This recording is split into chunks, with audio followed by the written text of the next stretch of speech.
These are Nebraska corn farmers. They work in acres, not hours, harvesting the energy and climate solutions the world needs. We are proud to stand with you. The success of tomorrow's soy industry depends on the actions we take today. The future is here, and the time to move is now. Market Journal Television for Agricultural Business Decisions is a presentation of the University of Nebraska-Lincoln's Institute of Agriculture and Natural Resources in partnership with the Nebraska Rural Radio Association. Promotional support provided by the Nebraska Farmer Magazine and partial funding provided by the Nebraska Soybean Board and the Nebraska Corn Board.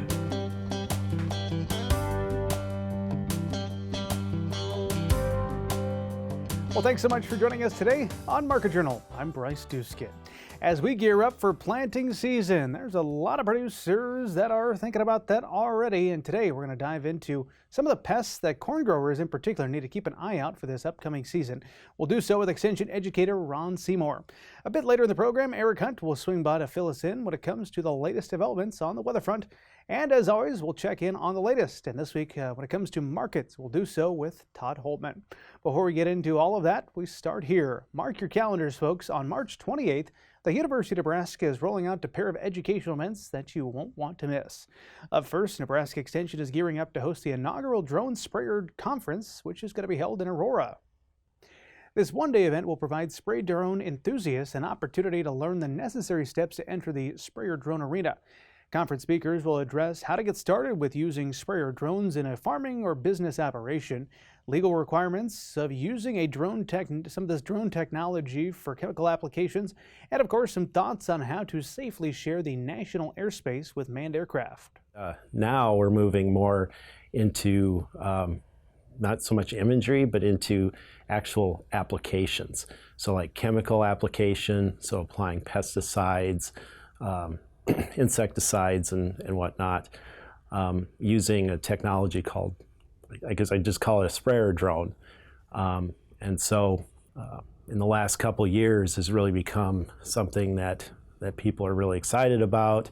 And I think that transition into the sprayer drones has helped the ag community realize that, wow, these drones aren't just for taking pictures. They're not a toy. We can actually use them as a tool. That conference will begin next week on Thursday, March 28th at the Leadership Center, which is located in Aurora. In order to attend this event, you must pre-register, and there is a $75 fee to attend. A light breakfast and lunch will be provided, with the event expected to wrap up in the middle afternoon. Be sure to check the Market Journal homepage for a direct link to register for that event. And if you have any further questions about the conference, you're encouraged to reach out directly to the event organizers. You may recall a few weeks back we sat down with a UNL assistant professor to talk about some work he's doing with biochar in soil. Coming up on April 4th, that same expert will explain how land use change is one of the main drivers of organic carbon storage in soils through the Agronomy and Horticulture seminar series. So we are still looking for management options that actually bring carbon deep down. So we know that if we affect, for example, carbon in the bee horizon by management, we can store much more carbon over a longer time. So that could be in interaction with a farming community, for example, deep rooting cover crops, bringing carbon down. But it's also from the perspective that we look beyond the topsoil and using the subsoil intentionally as a storage for organic carbon, but also if you have deep rooting cover crops, for example, assessing nutrients and water from the subsoil can help, for example, to make systems more resilient. The seminar will take place on Thursday, that's April 4th, from 11 to noon at Keim Hall, which is located on UNL's East Campus in Lincoln. There will also be an online format for those who are not able to make the trip to Lincoln. You can join via Zoom. The Agronomy and Horticulture seminar series will also be recorded for later viewing. We'll have a direct link for that Zoom meeting, as well as a link for future viewing along with this story. Find them both over on the Market Journal homepage. Well, let's rewind back to the 2024 Women in Agriculture Conference. While we were out there in Kearney, Alex Makovica caught up with an extension educator to delve into the significance of effective communication for an agricultural operation. Here's her conversation. We're joined now by Lisa. Lisa, one of your points was communication, talking about effective communication. First of all, when you think about communication, what are the important things that you are communicating with the people in your workshop? So we talked about a lot of things in the communication session. Obviously, verbal communication is an important one. There's lots of ways we communicate. Linear communication, me just talking to you and just telling you something. That's what I did in that session. That's how a lot of how lectures and workshops are. But we really want this transactional communication. So we talked about what that means. That means it has to be a conversation and that we have to interact and you have to be willing to let the person you're talking to communicate with you.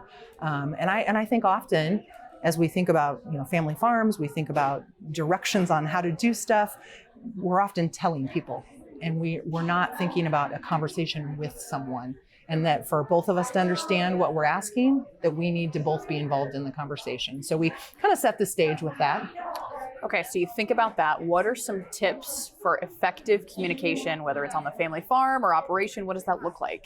So first and foremost, I think coming back to the idea that it is a conversation, that I'm asking questions, that I'm gaining perspective, that I'm actively listening, and that's more than just listening as I'm talking, that I'm deciding what I want to reply, right? It's stopping those words in our head to try and hear what the other person is saying, and then making sure you understand. We talked a lot about paraphrasing and rephrasing, that after I tell you how I'm feeling, you say, okay, this is what I think I heard. Am I correct? Because that's where you're going to find out whether you interpreted it correctly or not. It's interesting how words matter and how people interpret words differently. And we can all be thinking we know what the word means, but until we ask or until we talk about it, until we converse, we may all be interpreting things differently. It is 2024. People live on their cell phones. What role does texting and social media and even just phone calls maybe play into that conversation? Yeah, that was a question that came up. Tell me what you think about texting. And while it has benefited us in so many ways, and it has allowed us to have this ongoing, constant communication, it is for the most part linear. Because I'm really sending you something without any body language, without any tone. You get to interpret the tone. You get to interpret what I said. And we have stopped talking because it's just easier to do this and to send the messages back and forth and think, look how much more efficient we were. And we may be saving time. But if it is a conversation about anything where decisions need to be made, we need to problem solve, we need to come to some consensus, anything that's where a conversation should happen, it's not truly a conversation. Even if I reply, face-to-face conversations are always best in those tough situations and where decisions need to be made. And so you can say I'm home, or I'm going to be home in 10 minutes, or hey, did you feed the dog, or all the things that could happen with a text. But when we're going to talk deeper level, we need to converse together. Thanks to both Alex and Lisa for sharing their insights with us with that segment. Now, if you're eager to hone your professional skills, remember that the university is consistently offering some opportunities to learn and grow. Stay tuned with the Nebraska Extension events calendar to stay in the loop about future professional development training opportunities right in your area.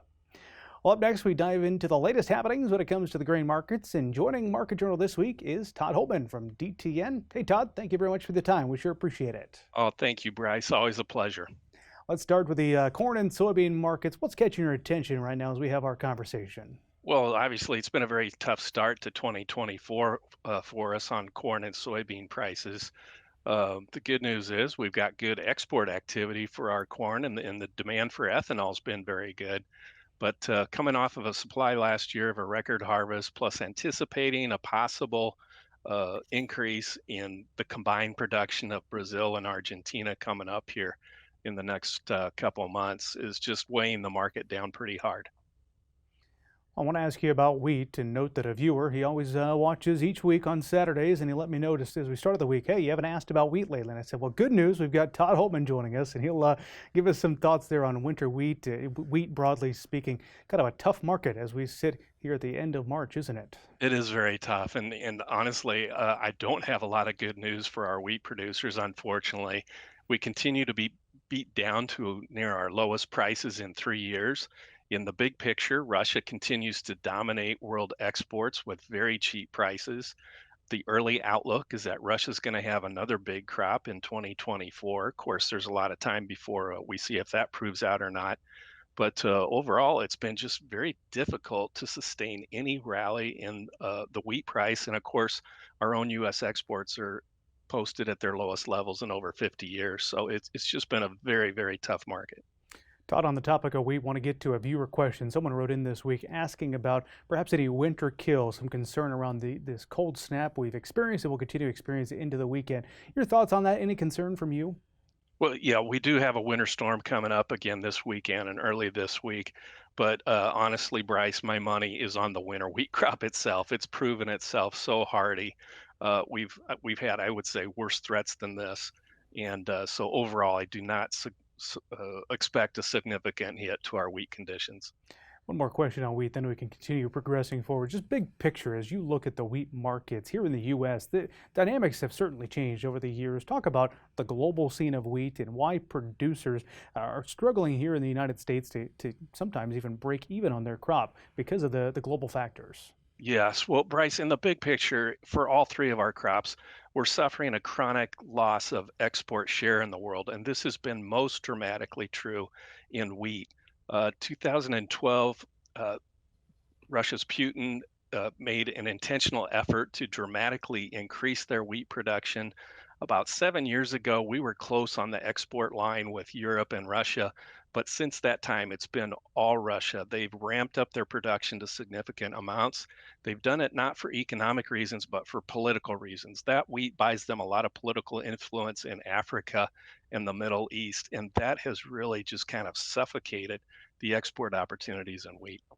Appreciate your thoughts on that. Kind of continuing, I guess, that theme and looking broadly at the grain complex as we sit here in 2024. You got a pretty good article posted to DTN this week, sizing up where we sit and why prices are where they are for corn, soybeans, and perhaps even wheat too. Give me your thoughts, what you were able to share with the readers on DTN. Todd? Yeah, well, it concerns me, Bryce. Here we are back in a surplus market of corn. If USDA's Ag Outlook Forum estimate comes true, we're going to have a carry of 2.5 billion bushels in the season ahead. Now, we've got a lot of weather between now and then to prove that out. But anytime in the past in my career, when corn has entered a surplus market, it's very difficult to come out of that market because we just don't have strong market incentives to help pull it out of the market. Typically, if we get rescued from low prices and a drought market, it's because of either weather or most recently, it's because we created a new ethanol industry.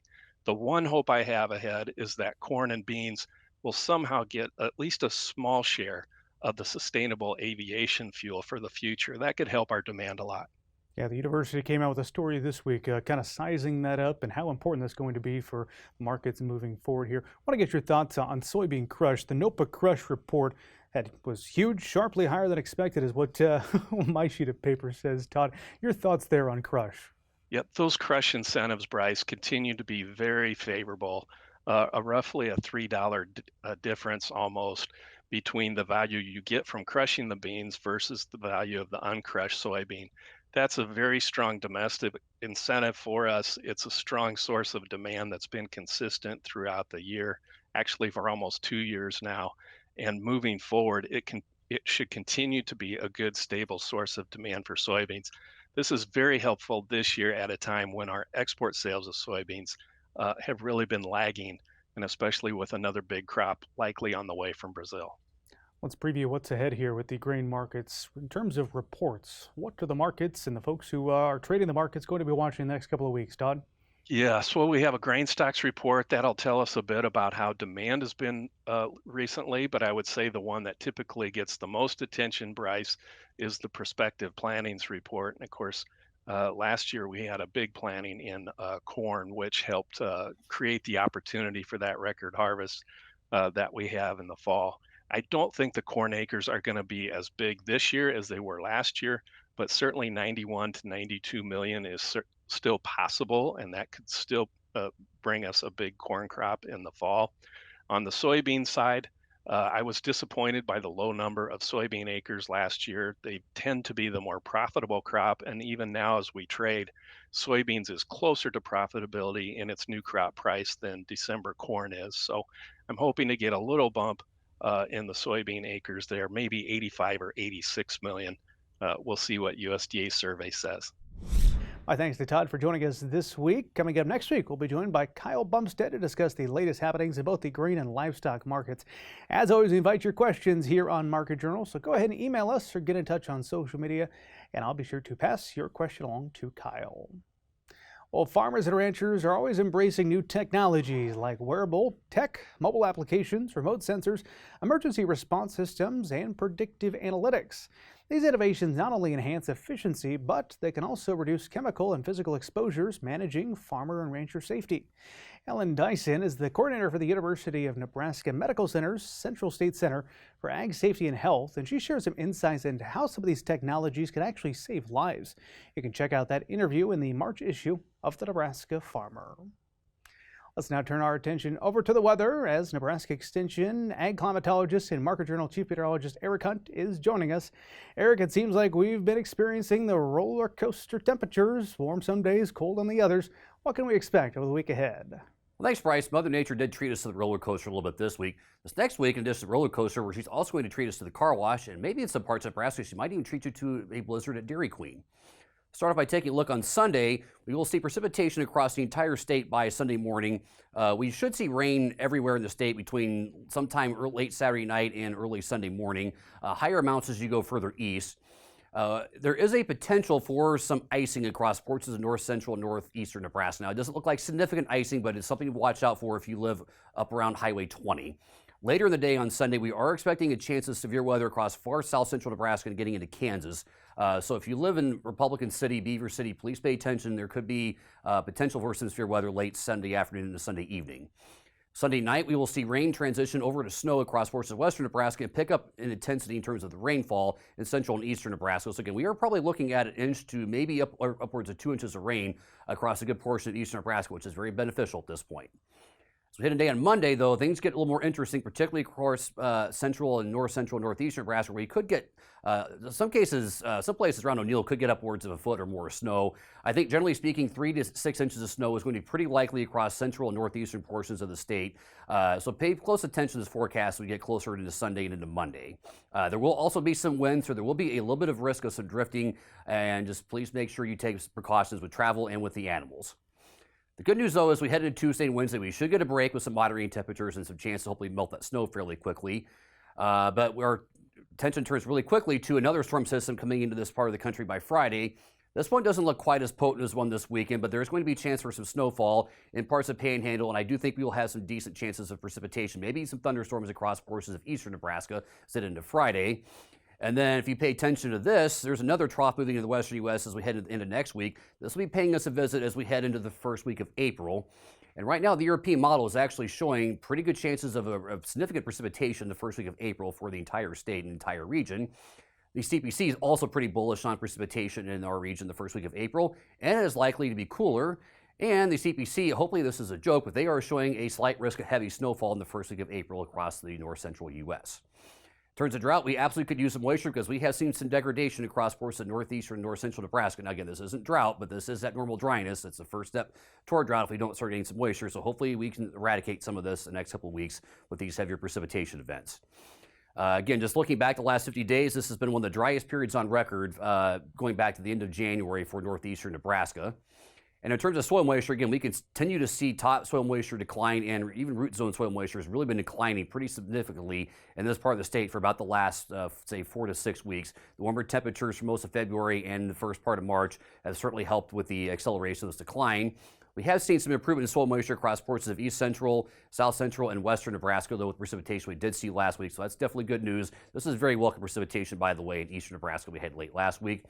Our soil temperatures are mostly in the 40s across the state, so we don't have any issues with frozen soils with this heavy precipitation. So most of this rainfall should go in. And I think that most rain that will be falling will be of a quantity and quality that will be going into the ground pretty nicely. So I think this is going to be very beneficial moisture for us. Thanks. Back to you, Bryce. Alrighty, thank you very much for the update, Eric. We sure appreciate it.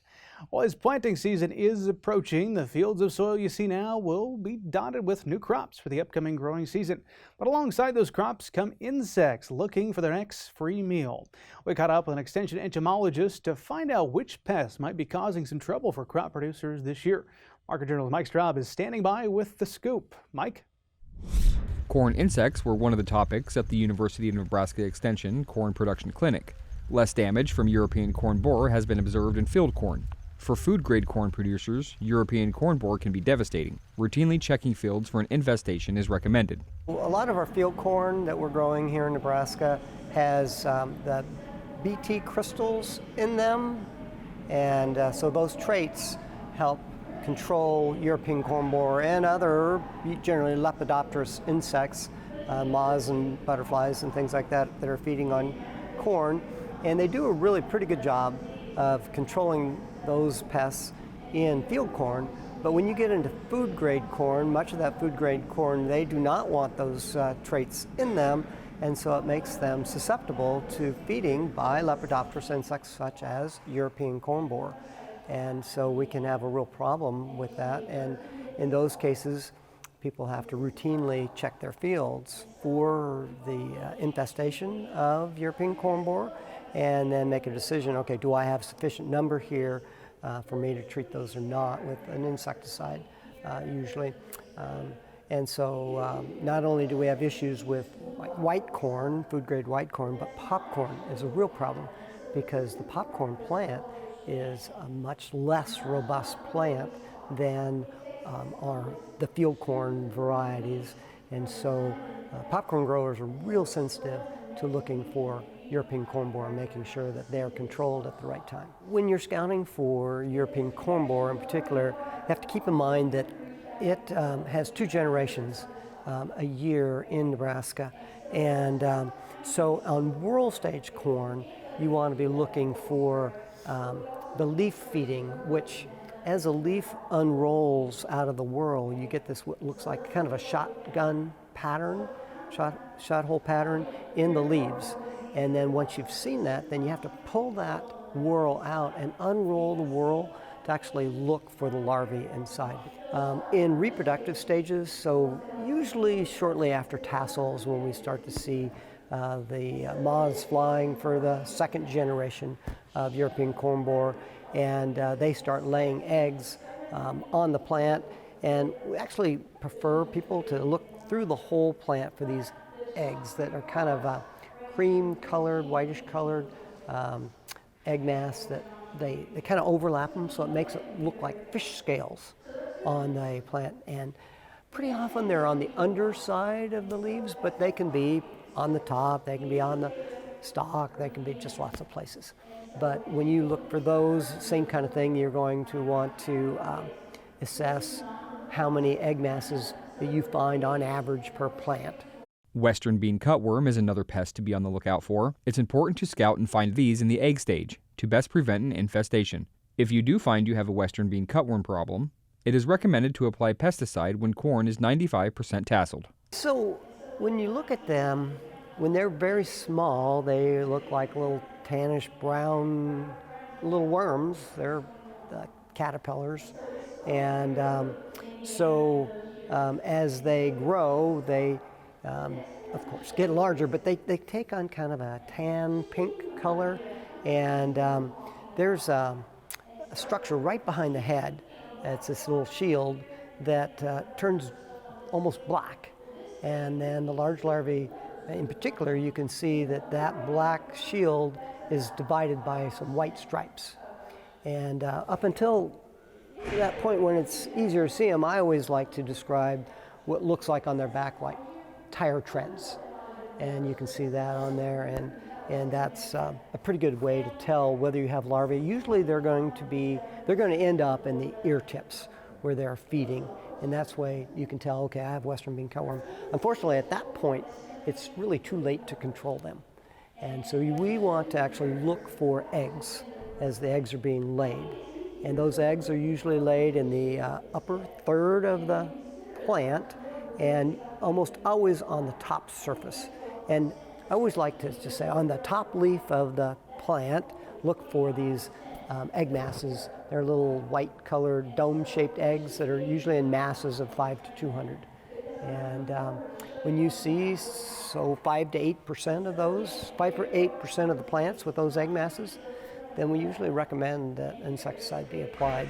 Once the plants are, like the field is 95% tassel, and then that's a good timing to put these insecticides out. The most significant pest of continuous corn is the corn rootworm. Continuous corn production often leads to higher populations of corn rootworms. Heavy rootworm pressure may result in reduced efficiency of an insect control product, whether it's Bt corn hybrid or an insecticide. So western corn rootworm is the most important pest of continuous corn in Nebraska.